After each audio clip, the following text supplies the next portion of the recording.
Okay, I've got my spline worked down to the right size so that I have a good snug fit in my neck. This is what's going to hold the truss rod in place. What I do is once I get it in there, I just take a pencil and mark the top of it where it's should end up.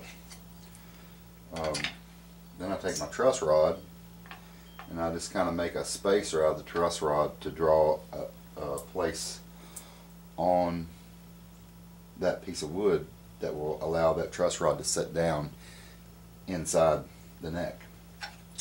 I don't know if you can see what I've drawn on here. What this is going to end up being is just a block that goes on the head block end of the neck to force that truss rod into a bend down in the center, so that if you need to, the normal tendency for strings is to pull that neck up, to bow it up. So if you need to tighten it up to pull that neck back down, what you're essentially doing is trying to pull that bow out of that rod, which in turn will force the peg head back to a natural position.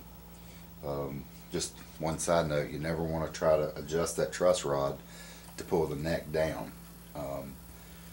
There's a way of clamping that neck into a position, pulling the neck down with a clamp, and then tightening up the truss rod just to hold it.